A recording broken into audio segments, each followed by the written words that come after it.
Have you ever wondered what the next 6 months of your life will look like? 6 months. It sounds long, but in truth, it passes so quickly you barely notice. It can be just more of the same. The same days, the same habits, the same tiredness, the same relationships.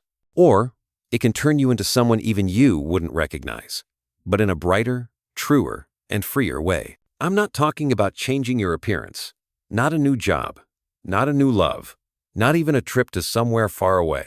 All of those things, as you probably know, can change the scenery, but not the story. You can move to a new city, and the same old loneliness follows. You can leave a painful relationship, only to meet someone new who gives a different face to the same wound. You can start a brand new job, but the stress and the struggle still cling to you like a shadow. We often think that change means rearranging the pieces of our external life, but the truth is, you can move around 1,000 pieces, and the picture stays the same, because the frame holding it all, your mind, hasn't changed. Maybe you've experienced this. You left a toxic workplace and promised yourself you'd never tolerate that kind of management again. But somehow, you walked right into another environment with the same type of person. Or you ended a love that hurt you, only to find yourself in another one that feels exactly the same. Why does this happen? The problem isn't the setting. The problem is what we carry inside. In our hearts, in our unconscious, in the deepest layers of ourselves. We think we're the ones in control, but most of the path is being shaped by invisible hands we've never stopped to face. Here's a hard truth. 95% of what you do, think, and even desire is driven by your unconscious. It doesn't show itself on the surface. It hides in your reactions, your choices, and all those moments when you unknowingly repeat the same mistakes. You may think you're the one pulling the strings, but you're just the puppet. And the strings are held by someone you've never truly met, your unconscious self. And here's the most surprising part. Your unconscious is not against you. It's not punishing you. It's not trying to trap you. Instead, it's sending signals, again and again, like a secret friend patiently reminding you. There's something important you haven't seen. A part of you is waiting to be heard. Think about it. How many times have you felt stuck in a repeating situation, like fate is playing a cruel joke? How many times have you asked, why does this keep happening to me? If you look closely, you'll see it's not punishment. It's a message. A lesson not yet learned always comes back, not to hurt you, but to be completed. Those bursts of anger from nowhere, those invisible fears, those relationships that keep playing out the same story, they're like cracks in a wall. You can paint over them, you can hang a picture to hide them. But the crack is still there, and one day, it will grow wide enough that you have to look. Let me tell you a story. There was a man who left his hometown, believing that if he went far enough, he could leave his pain and disappointment behind. He moved to a new city, started a new job, met new friends. But before long, the same old feelings came back, as if he had packed them in an invisible suitcase. Eventually, he realized he wasn't running away from a place.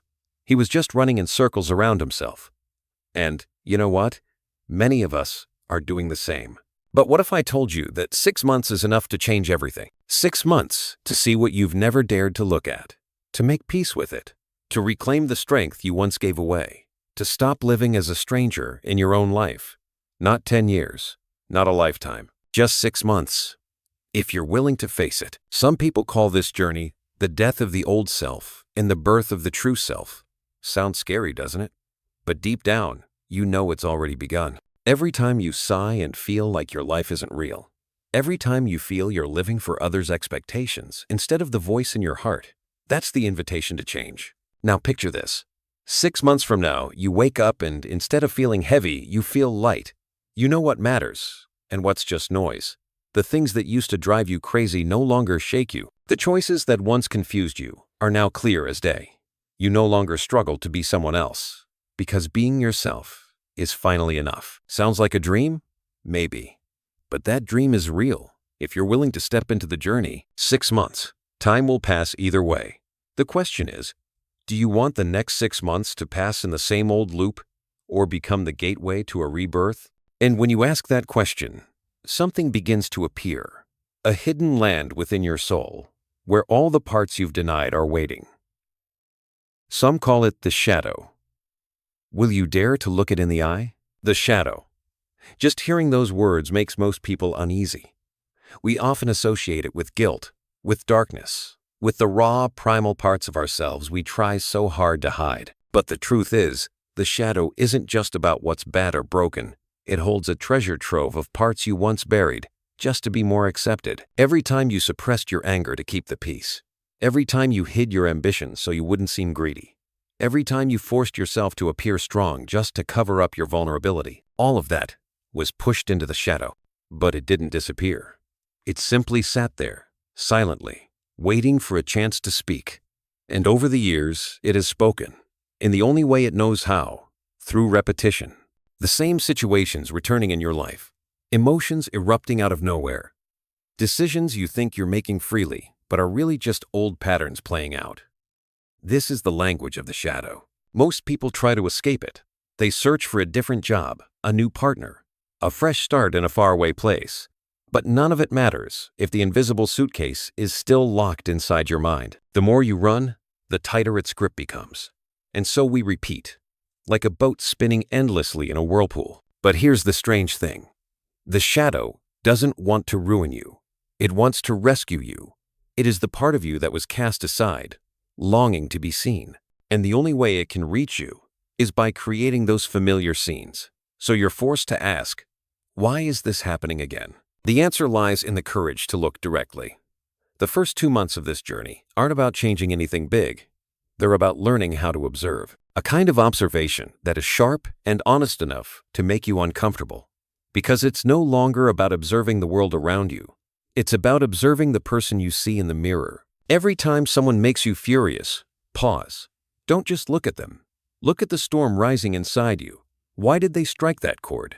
Why did a small action awaken something so powerful within you? What you hate in them might be the very thing you once abandoned in yourself. That person you despise for being arrogant. Maybe they're simply reflecting a confidence you've never allowed yourself to claim. That person you call weak. Maybe they remind you of the vulnerability you buried long ago just to appear strong. And soon, you'll realize it's not just the things you hate that carry the shadow's trace. Even what you admire to the point of idolization can be a mirror. You look up to someone, convinced they carry a light you could never possess. But maybe that very light once flickered inside you, until you dimmed it to fit in. They are simply reflecting what's called your golden shadow, the brilliant potential you rejected. So these first 2 months are like picking up a pen and drawing a map. You're not trying to change anything. You don't need to fight it or fix it. Just take notes. Write down every time you get angry, every time you feel disgust towards someone, every time you admire someone deeply. These are coordinates, markers leading you into the unconscious. You can imagine yourself gathering the scattered pieces of a puzzle. Each piece may feel out of place, but when you put them together, the true image of yourself begins to emerge. And sometimes, just seeing it clearly is enough to shift the way you feel. I remember someone who tried this. For 2 months, he recorded every moment he felt contempt for others. He realized that almost every time, he called the other person weak. But over time, he saw something deeper. In their tears, in their willingness to speak their pain, they showed a strength he had never allowed himself. What he hated wasn't their weakness. It was his own, the part he locked away in a dark room since childhood. And when he finally understood that, he cried. Not from shame, but because, for the first time, he realized he no longer had to reject that tender part of himself. This is where the journey begins. You don't need to do anything except look, observe, be honest, even when it's raw. Because once you've drawn the map, you'll know what you've forgotten, what you've pushed away. And that's when a door starts to open. But remember, looking into the shadow is never comfortable. It might take your breath away. It might make you want to look away. Because you're not just facing what you hate. You're also facing the beautiful longings you once abandoned. And sometimes, that truth hurts even more. But that pain is the proof you're on the right path. Because every real journey begins with a shake, a crack in the familiar shell. And when that shell breaks, the next question begins to rise. If I dare to go deeper, what will I find? If I not only observe, but begin to speak to this shadow, where might it lead me? There comes a strange moment when you've finally drawn the map of your shadow. You look at the pieces, and instead of seeing a monster, you begin to notice something else. The shadow has a shape. It has a voice. It even has a message. It's no longer just a blur of ink in the unconscious. It is a part of you, waiting to be heard. This is when the journey enters a new threshold. You're no longer just observing or taking notes. Now, it's time to begin a dialogue. It may sound strange, even a little crazy, to speak with your own anger, selfishness, or fear. But imagine for a moment, if those rejected parts could take on a face, a voice, a form. You might see they aren't meaningless ghosts. They're abandoned friends. Close your eyes, just for a moment. Choose one piece from your shadow map. Maybe a burst of anger you've always tried to swallow. Let it appear in your mind's eye. Maybe it shows up as a blazing fire, a fierce warrior in armor, or a crying child screaming for attention. Don't control it. Let it reveal itself. Then, gently ask, why are you here? What do you want me to know? What gift are you carrying for me? You may be surprised. The answer rarely comes from violence. It comes from a forgotten truth. Anger doesn't want to turn you into someone cruel. It wants to teach you how to set boundaries, how to say no when it matters. Selfishness isn't asking you to hurt others. It simply wants you to care for yourself. Fear isn't holding you back out of spite. It's trying to protect the fragile part that still needs love. There was a woman who reached this phase of the journey. Her whole life, she lived to please others. Her parents, her friends, even the husband she chose. She always said yes. She smiled. She endured. But during one of her inner dialogues, she met a buried figure from her childhood. A fierce protector with blazing eyes, unafraid to draw a sword to defend the boundary. At first, she was terrified. She thought it was the dark side of her. But as she listened, she realized this part didn't want her to become cruel. It just didn't want her to be walked over anymore. It wanted her to stand up, to say no. And when she embraced it, she didn't become harsh. She became whole. That's the power of dialogue with the shadow. It doesn't turn you into someone else. It gives back the parts you abandon. Maybe, as you're hearing this, something is stirring inside you. Like a part of you that's been quiet for far too long is finally awakening. If that's happening, I ask you to do one small thing. Leave a sign, maybe a like, maybe a comment sharing your story, maybe just hitting subscribe, not to support me, but to say to yourself, I'm ready now. I don't want to keep running. Sometimes, one small act is a promise to your soul, and from here, the journey goes even deeper. Because once you begin to dialogue, a new door opens. Integration.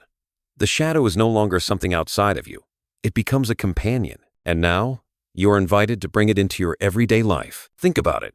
If you've spent your whole life suppressing anger, then the first time you set a boundary, the first time you clearly express what you need, that is integration in action. If you've hidden your ambition, then writing down your goal and taking a step toward it is bringing your shadow into the light. If you've buried your sensitivity, then letting yourself cry in front of someone you trust, that too is integration. At first, you'll tremble.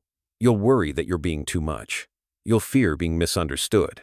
But in time, you'll realize that the qualities you once rejected are not dangerous. They only became dangerous when locked away, screaming from the dark.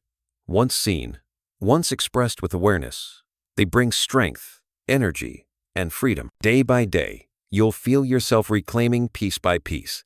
And with each piece comes energy that was once frozen in the unconscious. As it is released, aliveness returns. You no longer feel hollow or drained like before. I remember someone once said, when I first spoke to my shadow, I cried like a child. Not because I was afraid, but because I realized I had abandoned myself for so many years. And that is the miracle. The shadow is not the enemy. It's the reminder that you are still whole. But be warned, as you begin to integrate, your outer life may start to shake. Old relationships, stable jobs, familiar routines, they may start to crack because everything that was built on the foundation of a rejected self may no longer fit. The question is, are you willing to let them fall so a new foundation can rise? When you begin to integrate the pieces of your shadow into daily life, the first feeling is often confusion. It's like opening a door to a strange room inside a familiar house. You find old objects, forgotten voices, and even gifts that have been left untouched for years. You don't know how to arrange them, only that they're here now, demanding to be acknowledged. Imagine this. All your life, you've hidden your anger to be seen as sweet, gentle. But now, as you speak with your anger, you discover it doesn't want to make you cruel. It just wants you to set boundaries. And so, for the first time in years, You say no to a request you would have reluctantly accepted before. One word, no, and your whole body shakes. Then something strange happens. Instead of falling apart, you feel lighter. A door to freedom quietly opens, or maybe you've buried your ambition. Since childhood, you were taught that dreaming big was selfish, arrogant. You learned to shrink yourself, to erase your desires, but now, you try something small. You write down your real goal, even if only in a journal. The moment the pen touches the paper, a wave of energy rises within you, like a flame flickering in the dark, and suddenly, you realize how many years were wasted simply because you didn't dare to name your dream. Or maybe you've learned to hide your sensitivity, to act tough so no one would call you weak. But then, in a quiet moment, you let the tears flow in front of someone you trust. You're scared? Sure, they'll judge you. But instead, they offer you a warm embrace.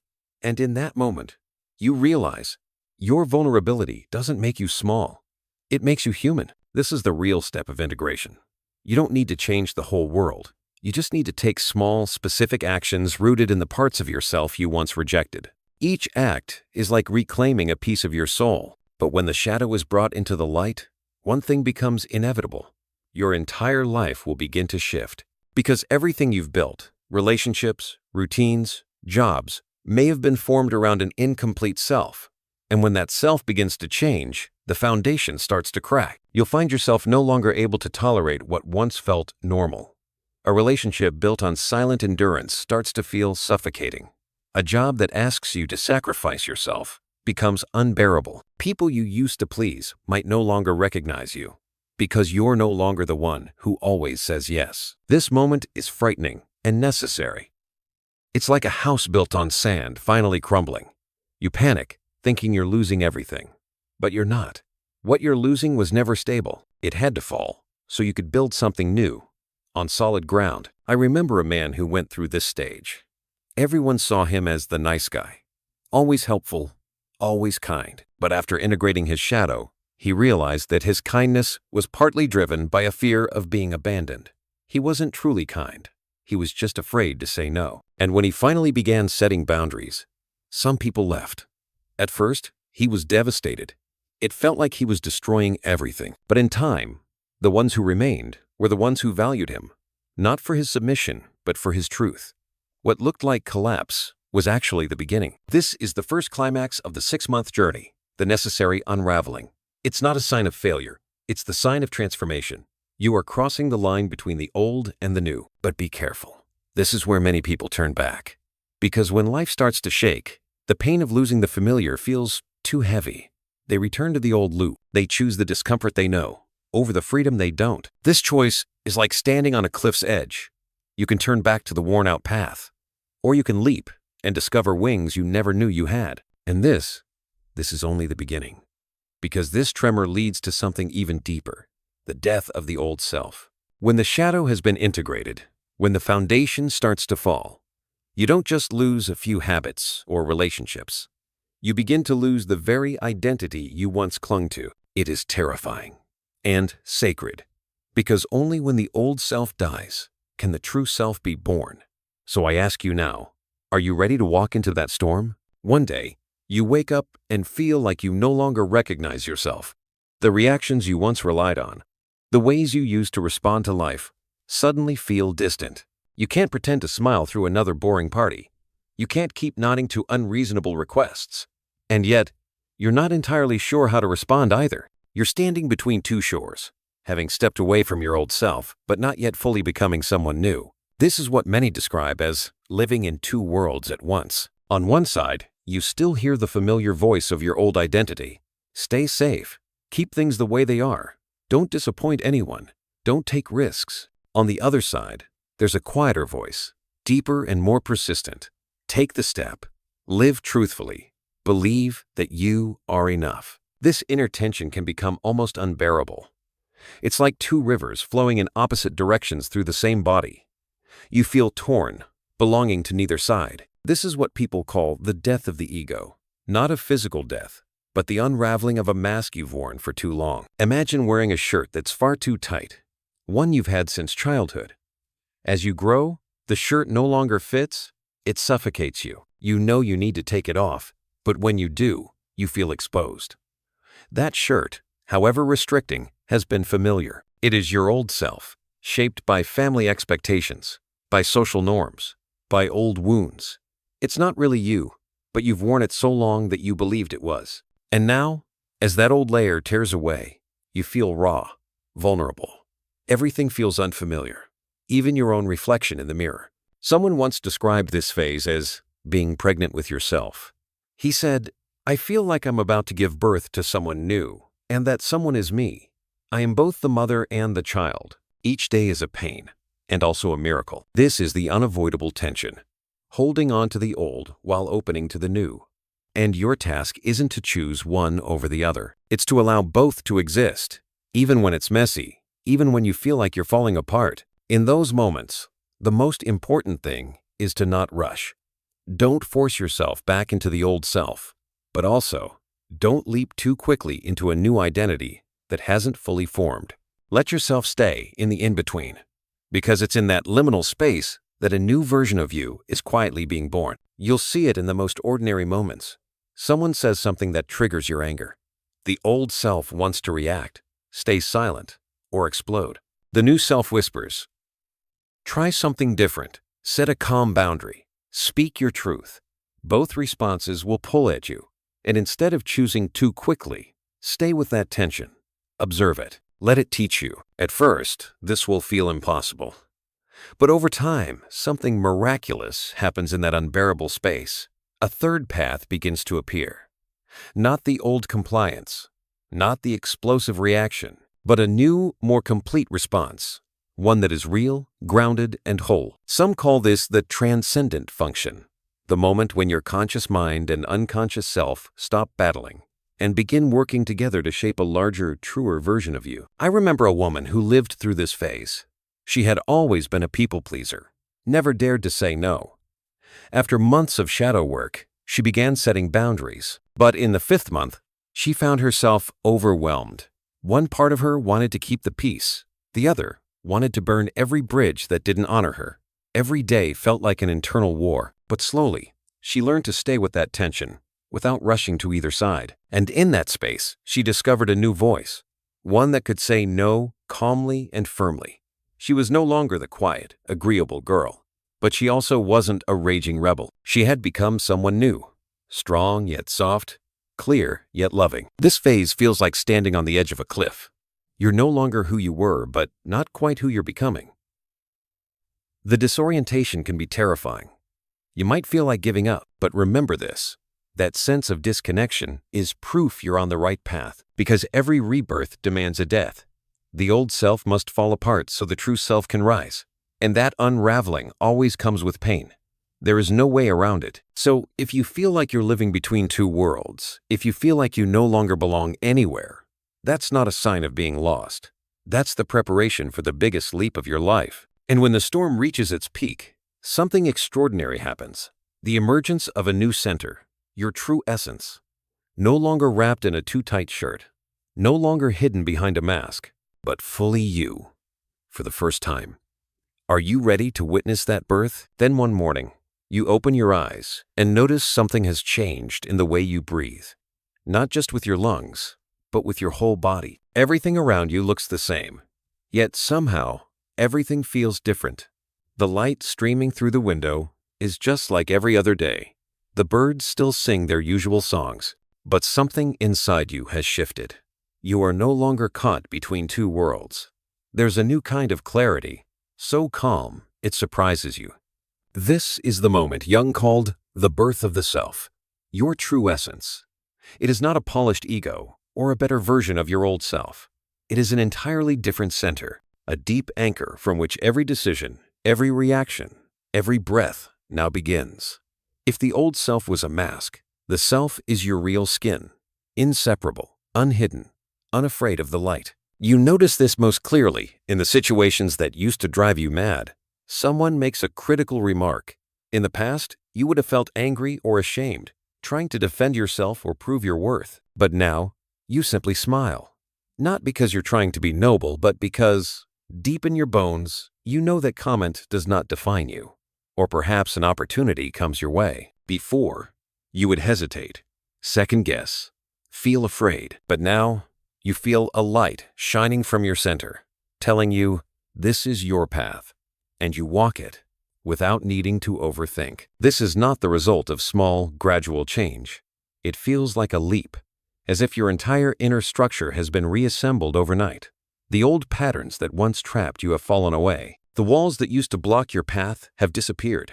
And you ask yourself, how did I ever live any other way? A line you once read comes echoing back, clear and alive. I am not what happened to me. I am what I choose to become. For the first time, you understand it's not just a nice quote, it's a living truth. Because now, your choices are no longer driven by fear. They rise from a steady core. There's another sign that shows you've reached this stage, your dreams. In the previous months, your dreams may have been filled with chasing, conflict, or symbolic deaths. But now, they begin to shift. You find yourself in a new place, a bright home, a land you've never visited, or meeting a guide who feels strange yet familiar. The dream no longer drags you down into chaos. It becomes a map, pointing you forward. Pay attention. The unconscious no longer knocks with terrifying nightmares. It now whispers through images and symbols, gently reminding you you're on the right path. Then, another phenomenon becomes increasingly frequent. Strange coincidences. A book falls off a shelf just when you need an answer. A stranger says the exact thing you were thinking about. An opportunity arrives at the perfect moment. It's as if invisible threads are weaving your outer world in harmony with your inner change. When the inner shifts, the outer world begins to rearrange. People call this synchronicity, seemingly random events that carry deep meaning. And as you move into this 6th month, synchronicity happens so often, you stop calling it coincidence. It feels more like the universe is smiling at you, quietly sending the message, keep going, you're not alone. One person who documented his journey said that in the first month, he noticed a few odd coincidences each week. But by the 6th month, he experienced at least one a day, sometimes more. It felt as though reality itself was reshaping to match the truth of who he had become. He said, I no longer feel like I'm living apart from the world. I feel like I am part of its flow. When you reach the self, you don't have to force yourself to be positive. You don't have to push to become a better version. From this center, all you have to do is live. Your authenticity begins to shine naturally, and that light becomes your compass. But remember, to arrive here, you had to go through collapse, through unraveling, through the death of the old ego. There were no shortcuts. And that's why the peace you feel now isn't surface deep. It runs all the way down to your roots. You'll begin to notice the difference not just in yourself, but in your relationships. The people who no longer align will quietly fall away. The ones who resonate will appear. You no longer need to grasp or chase. Everything begins to arrange itself around the new center within you, the order of someone who has truly changed. And here's the strange thing. You can't go back. You can't wear the old, too tight shirt. You can't shrink back into a shell that is already cracked. And you can't quite understand how you ever lived any other way. This change isn't on the surface. It is etched into your bones. But be mindful of one thing. Even though the self has emerged, the journey isn't over, because every birth comes with its final trial. And to truly root this new self into your life, you must pass through one last passage, what the ancients called the night sea journey. You've come far, you've transformed, but are you brave enough to enter the darkness one more time? To let everything that no longer belongs dissolve completely, so that the self can rise, steady and whole, in the light of a new dawn? There is an unavoidable truth. For the new to truly take root, the old must completely fall apart. Not just a few cracks in your habits, or a couple of fading relationships. This is the stage where everything once tied to the old ego begins to dissolve, like ancient walls finally collapsing after years of decay. People call it by a haunting name, the night sea journey.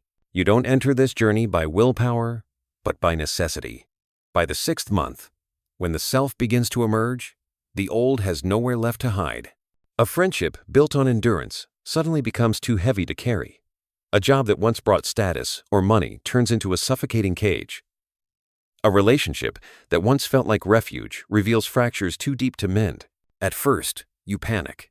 The familiar disappears. leaving behind a cold emptiness. Like a ship sailing into the night, you watch the shoreline fade into the dark, unsure of what lies ahead. You may want to turn back, but the old shore no longer holds space for you. You've already left, whether you meant to or not. And so, you move forward into the vast darkness without a familiar compass to guide you. But it is in this darkness that you begin to see what daylight could not reveal.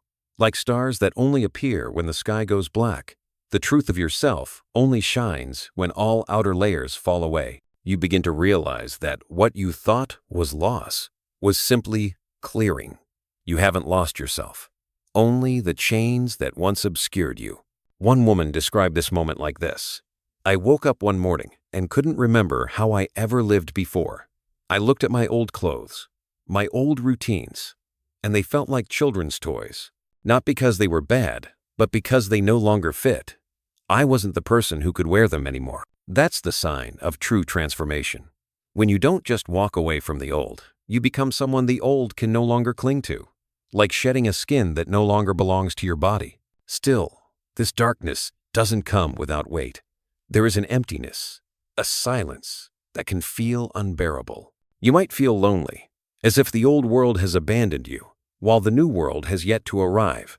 Many people turn back here. They cling to fragments of their old self, trying to patch together a life that's already collapsed. But doing so only traps them in repetition. Those who choose to go on, who can sit with that emptiness, often describe it as a kind of living death. Not a death of the body, but a death of illusion. And only through that death does the true dawn begin. When you emerge from the night sea journey, something miraculous happens. You no longer need to force transformation. Change no longer comes from pushing or striving. It happens naturally, like a seed that has received enough water and light. It splits open and grows, not because it tries to, but because it's ready. By now, you've crossed a point of no return. The old self is gone. There is no way to bring it back. And more importantly, there's no reason to. You begin to live with a profound simplicity. You say yes when you truly mean it, and no when it matters. You no longer feel the need to prove your worth, because that worth now feels unshakable. You don't get swept up in other people's storms, because you've found your own rhythm. And the most beautiful part, you feel free, not because there are no more ties, but because every tie now is a choice. This is the great shift. Your life is no longer about becoming someone, but about being yourself. You no longer live to please, to hide, or to escape. You live to be present, to breathe, to love and be loved, fully and truthfully. People often think this change is a reward, but in truth, it's a return. You don't become someone new. You return to the person you were before the world taught you to reject yourself. 6 months may sound short for a rebirth, but time is not the deciding factor. Readiness is. And once you begin, once you face the shadow, speak with it, integrate it, and allow the old to die, transformation becomes irreversible. You might ask, was it worth it, going through all that pain? And the answer is this. Look at who you are now. When you sit down and take a deep breath, knowing you are no longer hiding behind a mask. When you feel free in your choices, no longer bound by the past. When you can say, with complete honesty, I am living my real life, not a copy. That is the reward. Not a new life, a true life. 6 months will pass, no matter what you do. The only question is, will you let them pass in an old loop, or will you make them the threshold of your rebirth? Because once you cross it, there is no going back, and you won't want to, because the person you become on the other side is the one you've always longed to meet. Thank you for staying with me until the very end of this story. If this message touched your heart, please give it a like, subscribe to the channel, and turn on the notification bell so you'll never miss the next journey we take together. Your support means the world to me.